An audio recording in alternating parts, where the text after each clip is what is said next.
ओम श्री गुरुभ्यो नमः।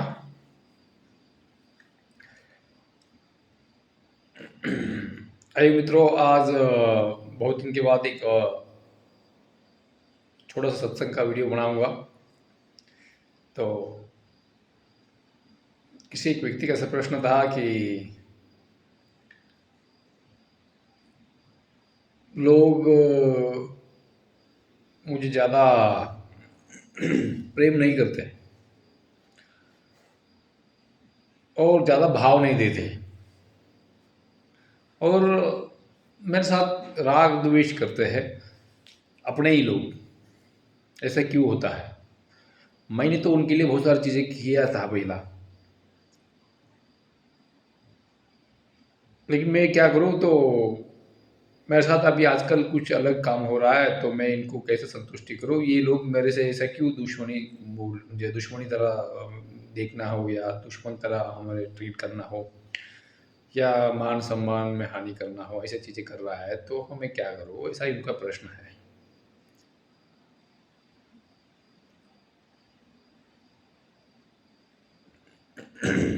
और मैं पूजा पाठ भी करता हूँ। तो भगवान मुझे ऐसा कष्ट क्यों देता है? और आर्थिक अड़चन भी है, तो अर्थ का भी थोड़ा सा समस्या है, पैसे का। तो काम-काज तो करता हूँ, फिर भी कहीं न कहीं फिर भी जो पैसा आता है वो फूकता नहीं है, नहीं तो वो कहीं न कहीं ऐसा जगह चल जाता है कि कोई बचता ही नहीं हाथ में, ऐसा उसका कहना था। तो हम उसको एक ही बात कहना चाहेंगे, जब आप आध्यात्मिक मार्ग पर चल रहे हो, तो आप पूजा-पाठ करते हो, या भक्ति योग आप कर रहे हो, या भक्ति करते हुए आप जीवन व्यतीत करते हैं, फिर भी आपके साथ ऐसी चीज़ें हो रही है, ज़्यादा समस्या, तो अब ऐसे समझा जा सकता है कि जब आप लोग है ना, आजकल कोई भी लोग आपसे अगर जुड़ता है, किसी भी तरीके के संबंध हो, या कोई रिलेशन हो, दोस्त हो, मित्र हो, जैसा भी आपके साथ जो भी संबंध है, लोग आपसे कुछ ना कुछ उम्मीद रखते हैं। लोग आपसे कुछ ना कुछ उम्मीद ज़रूर रखते हैं। जब तक आप उनकी उम्मीद के खरा उतारते हैं, जैसा जब तक आप उनको कुछ देते रहते हैं, या उन्हें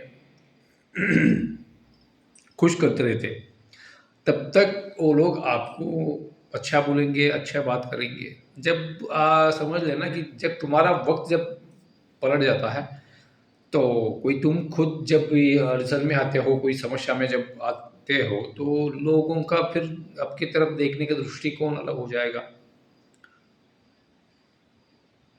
है कि नहीं? यही तो है संसार के नियम, ये संसार में है, ऐसा ही लोग ज़्यादा होता है। इसलिए हमें वही काम करना चाहिए। पहला आपको समझना चाहिए मैं कौन हूँ, और मैं कहाँ से आया हूँ, मुझे कहाँ जाना है, और मेरा जीवन का उद्देश्य क्या है।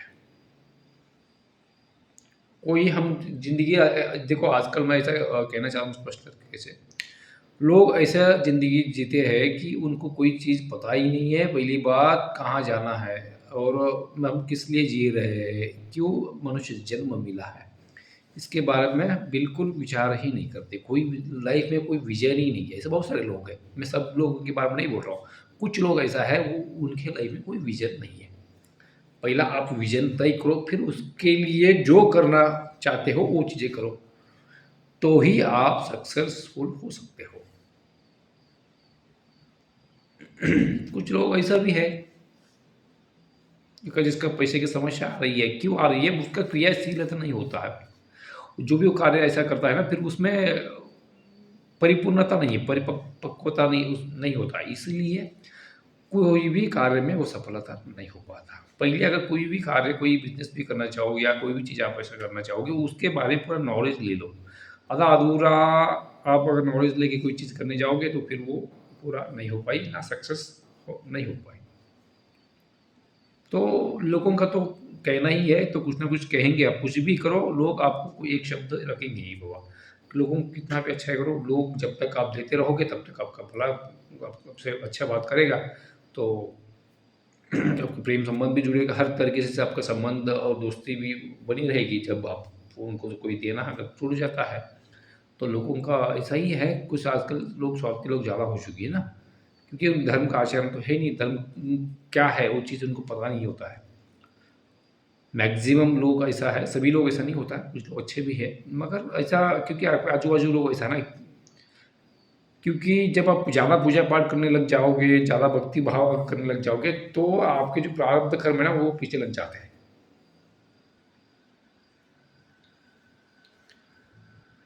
तो क्या है ना, भगवान भी चाहता है कि आपको प्योर कर दे। जब आप देखो, भगवत प्राप्ति जो भक्ति इंसान क्यों करता है, भक्ति प्राप्ति साठी ही करता है ना। क्या भक्ति भक्ति करता है तो कोई ना कुछ ईश्वर प्राप्ति समझो, कि कोई मोक्ष प्राप्ति, कुछ ना कुछ कोई ना कोई कामना के बिना कोई भक्ति, कोई आजकल जो भी काम करते हैं, कामना के बिना कुछ होता ही नहीं। पहली बात, कोई भी, मैं एक तो बोलता हूँ, एक तो किसी चीज़ से परेशान होकर भगवान से जुड़ता है, या कोई कामना के कारण भगवान से जुड़ता है या गुरु से जुड़ता है। ऐसे ही लोग हैं ना आज के तरफ, ये सभी का ही है। कोई ना कोई चीज़ का हमें अपेक्षा है, उसके हिसाब से हम चीज़ें कर रहे हैं, हर चीज़ें।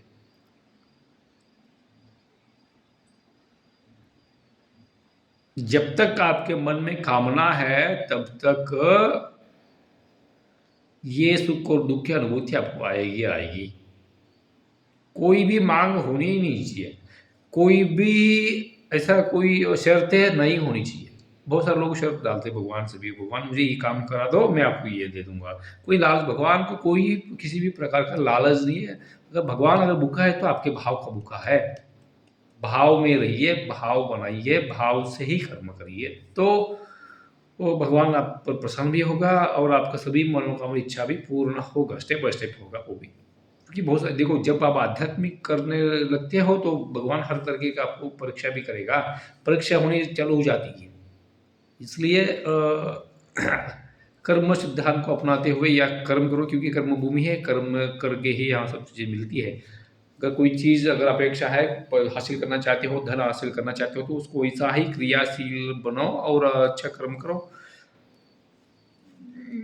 धर्म कार्य करते हुए जो आप कमा सकते हैं कमाइए, अगर जो मिलता है उसे संतुष्टि बन के रहिए। अगर प्रयत्न तो करना चाहिए, अगर प्रयत्न नहीं करेंगे तो हासिल भी कैसा होगी। जब इच्छा मन में जागरूक भी रखना चाहिए, कोई भी चीज़ अगर पाने के लिए मन में प्रचंड इच्छा शक्ति होना ज़रूरी है। इच्छा शक्ति के बिना कुछ नहीं होती है। जैसा आप सोच रखोगे, जैसा सोचोगे, आप वही बनते जाओगे। इसलिए है, पहले लक्ष्य को निर्धारित करो। लक्ष्य जब निर्धारित कर लिया तो उसके लिए जो कुछ करना, जो कर सकते हो धर्म मार्ग पर चलते हुए, तो वो काम करो। पूरा लक्ष्य एक ही लक्ष्य होनी चाहिए, कभी भी 2 पत्थर पर पैर नहीं रखना चाहिए। एक ही पत्थर पर पैर रखो और आगे बढ़ो, तो आप सफल हो जाओगे। और अगर ये तो हो गई अर्थ के हिसाब से, तो आध्यात्मिक मार्ग पर अगर जाना है तो साक्षी भाव में रहो, जो भी आपके साथ जो भी घटित हो रहा है, जो होगा अच्छा ही होगा, ऐसे इसी भाव में रहो। जब आप भक्ति भाव करते हो तो एक बात तो निश्चिंत रहना कि आपका आत्मा की हानि तो कभी नहीं हो पाएगी। कितना भी संकट आएँगे फिर जाएँगे, आएँगे, जाएँगे, ये तो परीक्षा तो होती रहती है ना। जब भी जैसा भी आपके प्रारब्ध भी आपके पीछे लगे हैं, तो आपको चिंता नहीं करना है। जब प्रभु के कृपा जब होती ना, तभी वैसा ही इंसान को ये सब चीज़ें तकलीफ़ें आने लगती है लाइफ़ में।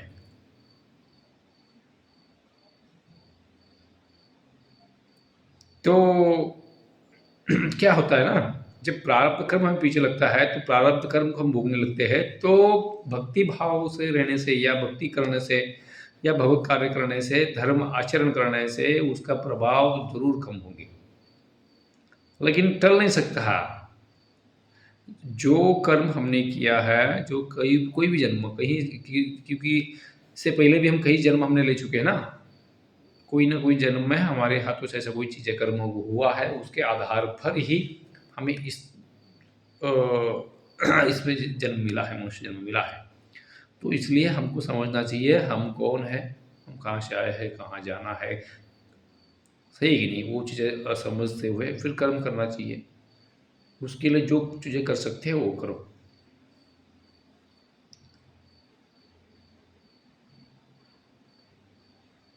या जितने दिन या जितने समय आप बहिरंग दृष्टि रखोगे, तो आप भीतर जा नहीं पाओगे। बहिरंग दृष्टि हटाओ और अंतर्मुखी हो जाओ।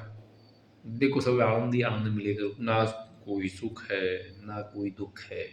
सब अवस्था में ही आना है, साक्षी भाव में जिंदगी जीना है, और क्या है। तभी तो जीवन का आनंद आप ले सकते हो। ये मांगे तो बंधन बनाती है हमें। जो मिला ईश्वर की कृपा से स्वीकार करो और आगे बढ़ो।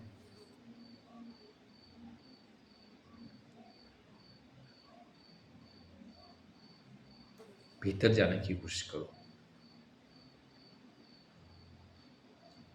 बाहर सब मोह माया है, इस जो माया जाल पर ज़्यादा विश्वास भी मत करो, इसके चक्कर में मत फंसो।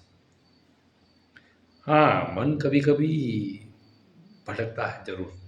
तभी भटकता है जब आप सही तरीके से कोई साधना नहीं करते हो, कोई ध्यान नहीं करते हो, या कि भक्ति भाव में नहीं होते हैं, तो मन भटक सकता है।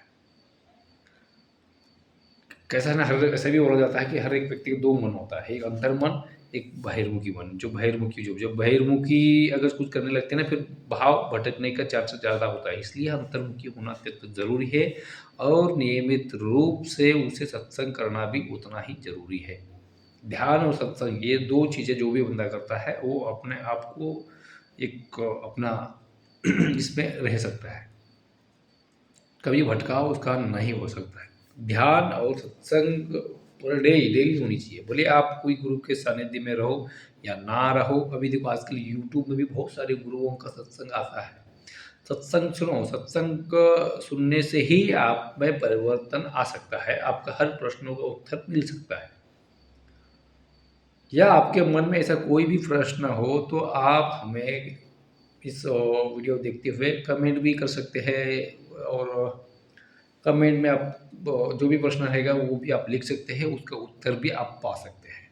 किसी भी तरीके का जो आध्यात्मिक विषय पर चर्चा हो, या आपका जीवन व्यवहार में जो भी कार्य में अगर कोई भी अगर कुछ चीज़ आप पूछना चाहते हैं तो भी पूछ सकते हैं, कोई समस्या नहीं। नहीं तो आपका फ़ोन मोबाइल नंबर डालिए, तो हम आपको कॉन्टेक्ट करेंगे हमारे समय से हिसाब से। तो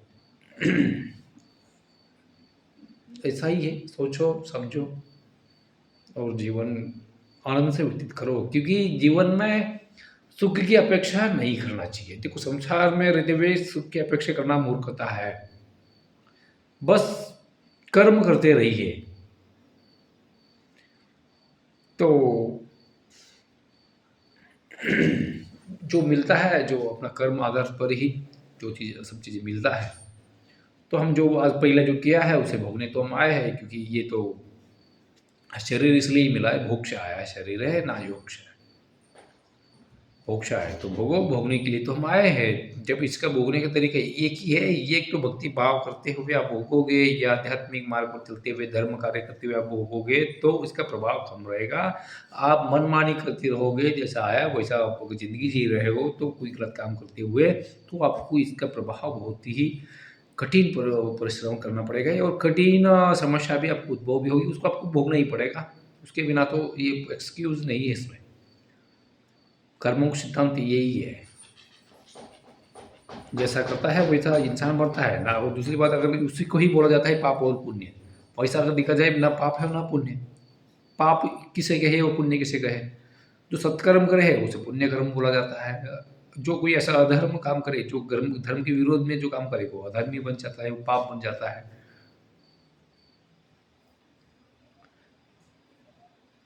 इसलिए कर्म सिद्धांत, कर्म ही सब श्रेष्ठ है, तो इसलिए कर्म करते हुए जागरूक अवस्था में कर्म करिए, तो कोई ऐसा समस्या ही नहीं होगी। तो आप फिर कोई समस्या होने लग जाते, तो फिर कोई वो अपना आप जाएँगे तो ज्योतिष के पास जाओगे, ज्योतिष पूछने लगोगे, मेरा ग्रह गति क्या हो गया, ऐसा हो गया, वैसा हो गया। ग्रह गति क्या है, वो करने से पहले यही कि हम कहीं कहाँ चूक हुई है हमारी, कहाँ पर गलती हुई है, वहाँ पर उसको छुड़ाने की कोशिश करें। समझो, सोचो,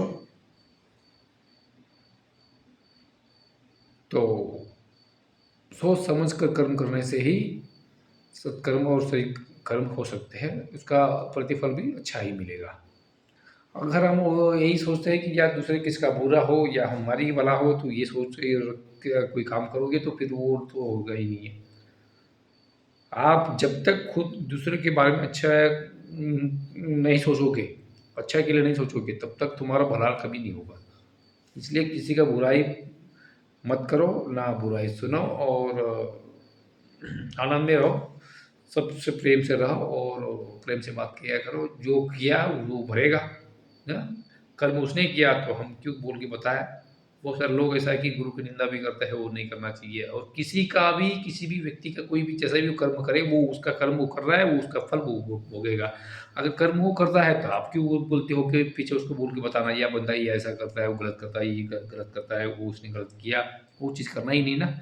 वो चीज़ ना बोलना है, ना उस पर डिस्कस करना है, ना चर्चा करना है। अच्छाई देखो, अच्छाई करो और अच्छाई सुनो, तो आप आनंद में रहेंगे।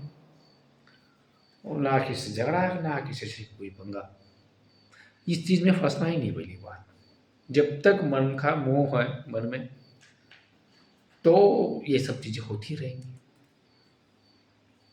जब तक आशा है, इच्छा है, अपना आशा ही तो है, हमारी इच्छा ही तो है, हमें ये सब चीज़ें सुख और दुःख की अनुभूति कराती है।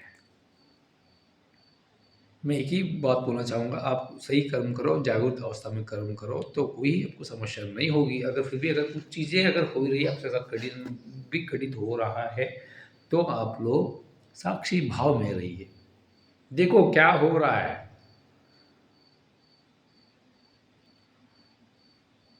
तो कोई भी ऐसा संकट भी आता तो डरो मत बिल्कुल, सामना करो इसका।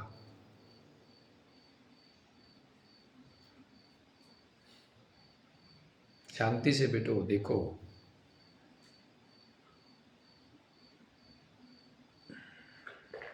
क्या हो रहा है,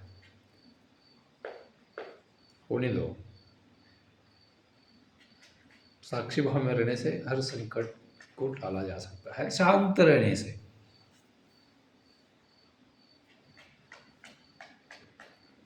और उसे उलझना कम करो। आपको लगता है कोई बंदा ऐसा कोई चीज़ें कर रहा है तो उसके दूर रह हो जाओ, खुद ही दूर हो जाओ ना, तो आनंद में रहोगे। अगर ऐसे लोगों के बीच में रहोगे तो फिर ये चीज़ें होने वाला ही है, उसने कुछ बोल दिया, तूने कुछ बोल दिया। उससे बेहतर यही होगा, कोई भी ऐसा व्यक्ति है, आपको उससे अगर नहीं पट रहा है तो कोई चीज़ें, तो उससे दूर हो जाओ, वही बेटर होगा। या फिर भी अगर गुस्सा-वुस्सा कंट्रोल नहीं होता है तो फिर थोड़ा मौन भी हो जाओ। जब भी गुस्सा आता हो तो मौन हो जाओ या उस जगह खाली कर दो। उलझो मत कहीं पर भी।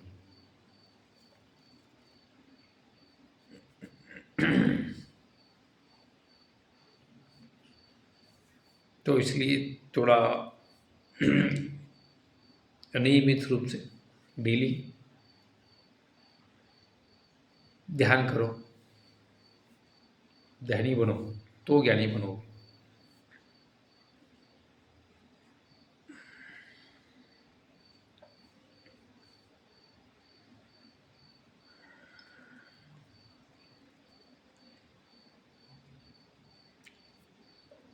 या रोज़ कुछ समय अपने आप को एकांत में डालो, चिंतन करो, मनन करो।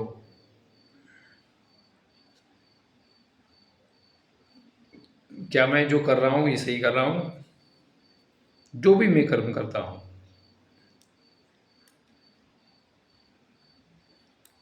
ये इससे किसी को तकलीफ हो रहा है? आप अपना भी हित को देखो। नहीं, ऐसा ज़रूरी नहीं कि सब क्या हमारे हित नहीं देखना है, ऐसा नहीं, हमारे हित को देखो, लेकिन हमारे हित का हम कामना करना या हित इच्छा रखना ये गलत नहीं है, मगर अपना हित के लिए दूसरों को तकलीफ नहीं हो ना हो, ये चीज़ देख लेना। हम जो इस प्रकृति में जो डालते हैं, वही हमें रिटर्न मिलती है। अगर हम किसी को खुशी देंगे तो खुशी मिलेगा, किसी को दुःख देंगे तो दुःख मिलेगा, इसलिए हँसते हुए बात करो। आपसे लोग भी हँसते हुए ही बात करेंगे। जब तक मन में लालच है तब तक ये समस्या रहेगी रहेगी, पर लालच को दूर करो। कोई कुछ चीज़ मांगने से कुछ मिलती नहीं है, हमें उस चीज़ का योग्यता रखना पड़ेगी, योग्य बनना पड़ेगा, तभी चीज़ें हासिल होगी, नहीं तो तब तक नहीं हासिल होगा। चाहने से कुछ नहीं मिलता है। जो भी आज तुझे मिल रहा है तो ये सिर्फ भाग्य की बात बात है। भाग्य भाग्य कैसा खुलता है? भाग्य में वो कैसा बनता है चीज़ें? जैसा आपका कर्म हुआ होगा, आपने कई ऐसा चीज़ें किया होगा, उसका ही प्रतिफल के रूप में ये चीज़ें मिल रहा है ना। ये तो भाग्य है। भाग्य ऐसे थोड़ी बनता है। कोई ना कोई जन्म में आपने कोई ऐसा चीज़ किया होगा, उसके प्रति कार के लिए समझो कि उसका एक्शन का रिएक्शन जैसा बोला जाता है ना, जो किया है वो भोग रहा है, भले चाहे अच्छा हो या बुरा हो। जो भी हम भोगते हैं, भले अच्छा है वो या चीज़ भोगे या गलत चीज़ें भोगे, जो भी चीज़ें हम हमारे साथ घटित हो रहा है, ये हमारे ही किया हुआ कर्मों का फल है। इसलिए बोलता हूँ कि शांति से रहो, आनंद में रहो, आनंद के पीछे जाओ, जहाँ आनंद मिलता है वो आनंद के जो काम कर सकते हैं वही करो। मैं तो एक ही बात बोलता हूँ, अगर आनंद में रहना चाहोगे तो प्रभु का नाम लो, सुबह से शाम तक नाम जपते रहो। जो भी अपने इष्ट देव का, कुल देवता का, कोई किसी ने गुरु मंत्र अगर लिया है, वो चीज़ करते रहो, देखो कितना आनंद मिलता है। मैं तो बोलता हूँ कि एक सांस पर एक नाम होनी चाहिए, एक शब्द होनी चाहिए। अगर कोई भी आप मंत्र जप जप करते हो, एक सांस आया, फिर एक सांस के साथ एक शब्द जो नामस्मरण आनी चाहिए, नाम आना चाहिए। कोई कहीं पर भी आप जा रहे हो, घूम रहे हो, बैठ रहे हो, सो रहे हो, कोई भी कार्य आप कर रहे हो, काम भी करते हो, तो मन में वो नाम जप चलना चाहिए। कोई राम राम राम जप रहा है, तो राम राम राम राम राम राम ऐसा मन में कंटिन्यू चलना चाहिए। कोई भी काम करे, कोई चलना, उठना, बैठना, आना जाना, कंटिन्यू नामस्मरण चलते रहो। देखो आपका सभी कितने सारे चीज़ें आपको बदल हो जाएगी अपने जीवन में। कोई भी अगर शंकर के नाम जपते बोला, भोले बाबा जी का, हर हर महादेव जपता है, कोई ओम नमः शिवाय जपता है, नमः शिवाय जपता है, तो मन में वो कंटिन्यू चलना चाहिए। सुबह शाम तो आप बैठ के तो करोगे ही करोगे, तो उसके बावजूद भी आप बिगर माली के भी नाम जप कर सकते हैं। नाम जप का बहुत ही अद्भुत प्रभाव है। जिसको यह समय नहीं मिलता है वो लोगों के लिए, अगर समय मिलता है तो आप कुछ चीज़ें मेडिटेशन करो, योगा करो, शरीर स्वस्थ रखने के लिए योगा भी अच्छा है। कोई एक्सरसाइज करो, सुबह-सुबह चलो घूमने जाओ, जल्दी उठो। कोई भी कार्य की सफलता करने के लिए आपको जल्दी उठना पड़ेगा। सूर्य उदय से पहला जो भी बंदा उठेगा ये उसका हर कार्य सफल होगा। अच्छा विचार भी आएगा, कॉन्फिडेंस बढ़ेगा, नेगेटिविटी कमी होगी, नकारात्मक भावना कमी होगा। जो भी बंदा अगर सूर्य उदय बाद जो बंदा उठता है उसमें आत्मबल, आत्मविश्वास कम होता है। आप किसी भी हालत में कम से कम वैसा देखो 4 साढ़े 4 बजे उठे तो अच्छी बात है, 5 बजे भी अच्छी बात है, 6 बजे से पहला भी चलेगा। 6 बजे तक ठीक है। आप अगर फिर भी एक 7 बजे तक भी आप जागते हो तो एक लेवल का ज़िंदगी होता है। लोग आजकल 9 बजे, 8 बजे उठते तो फिर जो बंदा 8 बजे उठता है उसके साथ कोई भी काम सही नहीं होगा। आज होने वाला काम 8 दिन के बाद होगा। 1 दिन में होने वाला काम 8 दिन समय वेस्ट करेगा उसका, 7 दिन वेस्ट हो जाएगी उसकी। आप चाहे तो आप लक्ष्य पूर्वक ध्यान देकर देखना कि आज आप 8 बजे उठते हो, जो भी कार्यकलाप करने जाते हो, तो देखो कोई भी चीज़ आज होने वाला काम आज तो कभी होता ही नहीं आपके साथ। सही काम के लिए एक ही है 6 बजे से पहले उठो, 5 बजे उठो सबसे बढ़िया। अगर आप 4 बजे नहीं उठ सकते हैं तो 5 बजे उठो। जो भी आपका नित्य कर्म है वो सोचो, सूचीबद्ध होके आ जाओ। बाथरूम जाना हो या जिसको अगर नहा सकते तो नहा लो, नहा के करो अच्छी बात है। अगर नहाना अगर नहीं होता है बाथरूम तो जाके हाथ पैर धो लो, फिर बैठो, फिर भगवान का नामस्मरण करो, कुछ ध्यान करो। इतना तो भी आप कर सकते हैं। कोई साधक है तो उस साधक को तो पता ही है सब चीज़ें क्या करना, क्या नहीं करना, ब्रह्म मुहूर्त में उठना, वो कार्य करना सबसे बढ़िया। क्योंकि ब्रह्म मुहूर्त में जो भी आप करोगे इसका कहीं गुना फल मिलता है। वही कर्म आप अगर सुबह करते हो 10 बजे तो उसका फल अलग है, अगर दोपहर को करते हो उसका फल अलग है, फिर शाम को 5 बजे या 4 बजे काम करते हो तो उसका फल अलग होता है। हर एक समय का भी कुछ ना कुछ फल होता है। सबसे फल एक ही सुपर जो बढ़िया एक ही है, एक तो ब्रह्म मुहूर्त करो और वो सबसे अच्छा है। एक तो भगवान का नाम लेने के लिए कोई भी समय चलेगा, मगर प्रभाव ज़्यादा चाहिए, जल्द से जल्द हमारे जीवन में बहुत सारी चीज़ें परिवर्तन हो जाए तो ब्रह्म मुहूर्त ही अच्छा है, सुपर है एकदम। ब्रह्म मुहूर्त में किया हुआ हर काम सफलता का ओर जाता है, उसका प्रभाव भी ज़्यादा रहता है। क्योंकि ऐसा भी अगर साइंटिफिकली अगर बोला जाए तो ब्रह्म मुहूर्त में होता क्या है? अरुणोदय काल बोला जा सकता है। अरुणोदय में कि सूर्य उगने के पहला, सूर्य आने से पहले की जो चीज़ें होती है ना, समय जो होता है ना, जब सूर्य की किरणें जब इस पृथ्वी पर पड़ने लगती है तो ब्रह्मांडीय ऊर्जा को लेते हुए वो पृथ्वी पर आते हैं सूर्य की किरणें द्वारा। जब वो पवित्र एनर्जी, कॉस्मेटिक एनर्जी जब ये पृथ्वी पर भरपूर मात्रा में जब संचारित होती है, ये उस ब्रह्मांडीय ऊर्जा हमें मिलती है बॉडी में, वो ऊर्जा मिलने से हमारे सप्तचक्र ये एक्टिवेट हो जाएँगे। जो ऐसा कुछ वहाँ पर पॉजिटिव एनर्जी जब क्रिएट होती है उस समय में, जो भी आप करोगे उसका कई गुना अच्छा ही फल मिलता है। इसलिए ब्रह्म-मुहूर्त में उठना चाहिए, काम करना चाहिए। और अगर योग मार्ग में जाओगे तो ऐसा बोला जाता है कि नाड़ी के अगर बात बोला जाए तो सुषुम्ना नाड़ी ब्रह्म मुहूर्त में ज़्यादा समय जागरूक रहता है, ऐसा सुना है मैंने। अगर वो सुषुम्ना नाड़ी जागरूक है तो तभी तो शुभ काम करना चाहिए, एक तो पूजा पाठ करो, नहीं तो ध्यान करो। सुषुम्ना में ये 2 ही प्रकार। अगर कोई किसी चीज़ का अगर संकल्प लेना है तो सूर्य नाड़ी में संकल्प लो। तो सोने जाओगे रात के समय तो सूर्य नाड़ी में जाओ, भोजन करना है तो सूर्य नाड़ी में जाओ। अगर शांति से बैठना है, एकदम मस्त अपने में एकदम कूल होके बैठना है तो चंद्र नाड़ी एक्टिवेट कराओ। सूर्य नाड़ी, चंद्र नाड़ी पर नाड़ी के हिसाब से मैंने बोल चुका हूँ ऑलरेडी। वो चीज़ें देखते हैं तो और भी बढ़िया रहेगा। क्योंकि बहुत सारा विषय इस बार इस वीडियो में निकल रहा है तो समय निकल कर देखो, सुनो, तो इसमें जो चीज़ें आप अपनी लाइफ में एडजस्टमेंट कर सकते हो, जो आप जो करो, जितना हो उसका फ़ायदा आप लो।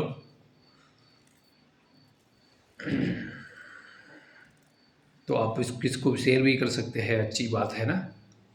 अच्छी चीज़ें शेयर करना चाहिए, अच्छी चीज़ें बांटना चाहिए, अच्छी चीज़ें बांटने से ही हमारे साथ भी अच्छा काम होगा। खाली हमने सुन लिया तो छोड़ लिया, ऐसा कहीं नहीं। इसको शेयर करो दूसरों को, और इसको आप कमेंट भी करो, अच्छा लगा या बुरा लगा या गलत लगा है, जो भी आप इसको रिएक्शन कर सकते हैं जिस भाव से आप करो तो सही करना चाहिए। एक्चुअली क्या सुन लिया छोड़ दिया ऐसा नहीं है, आपको सही लगा तो बोलो सही, गुरु जी सही सही बात हो गई, या तो आपका कोई प्रश्न तो प्रश्न बताओ, या आपने देख लिया और छोड़ लिया, ऐसा नहीं होता ना। कम से कम लाइक तो दो, आपसे धन नहीं मांग रहे। बात एक ही है, ये चीज़ें करने से हमें और भी प्रेरणा मिलती है। अभी देखो ये कितना दिन हो गया मैंने वीडियो वो ऐसा विशेष करके कोई सत्संग वीडियो डाला ही नहीं है। अगर बीच में 2-4 लोगों ने मुझे कमेंट में किए थे, गुरुजी कुछ सत्संग का वीडियो डाली है, सत्संग का वीडियो डाली है, तो कुछ लोगों ने फ़ोन पे भी बोले थे। तो मैं बोला हाँ, हाँ बनाऊँगा, बनाऊँगा। जब अभी देखो आज भगवान की कृपा हो गई तो उन्होंने आदेश दे दिया, तो चलो आज कुछ वीडियो बना के दे दो। तो हो रहा है, तो और भी किसी के भी तरह के प्रश्न है तो आप ही बताइए।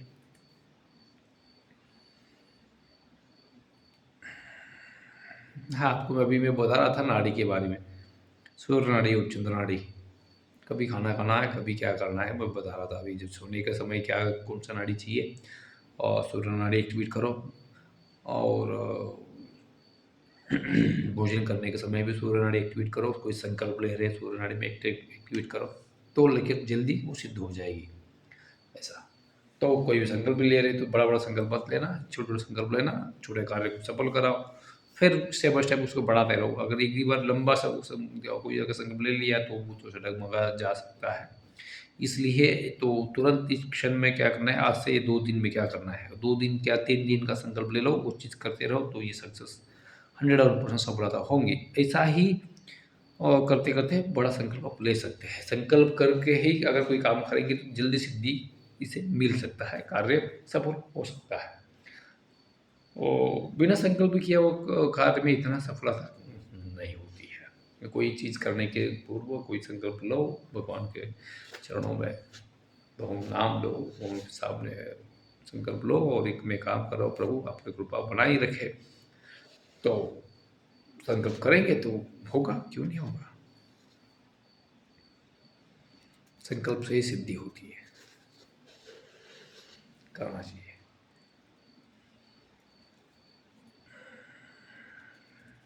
और मस्त रहो। देखो, प्रभु के नाम लेते रहोगे ना तो आनंद के आनंद की परमानंद की स्थिति उत्पन्न होती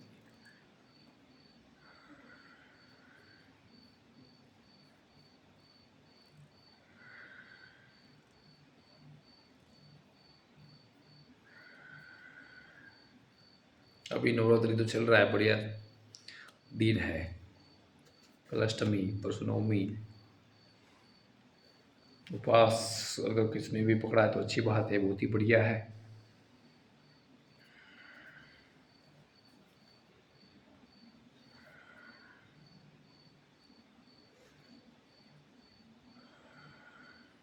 देखो, फिर एक बार बोल रहा हूँ तो जागरूक अवस्था में रहो, जागरूक अवस्था में रहते हुए कर्म करो, जो मिलता है उसे स्वीकार करो और आगे बढ़ो। ज़्यादा यही चाहिए वही चीज़ हाथे हट मत कराओ। जो भी चीज़ पाना चाहते हो उसके अनुसार कर्म करते रहो। योग्यता है आप पे वो प्राप्त भी होगी। अयोग्यता रखते हुए या कार्य करते हुए कोई भी चीज़ हासिल नहीं होती। इसलिए हमें कोई भी चीज़ हासिल करने के लिए योग्य बनना पड़ता है। हमारी क्षमता को परखना पड़ता है। मैं कोई चीज़ हासिल करने की योग्यता है हमें, अगर नहीं है तो उसको उस योग्यता बढ़ाओ, अपना योग्यता को बढ़ाओ, तभी कार्य सिद्ध होगी। जय हो मित्रों, जय हो प्रभु, जय श्री मावतार बाबा जी, नमो क्रिया गुरुविंद नमो नमः। जय हो, सबका शुभ हो, सबका मंगलमय हो, शुभ रात्रि। जय बाबा जी की जय।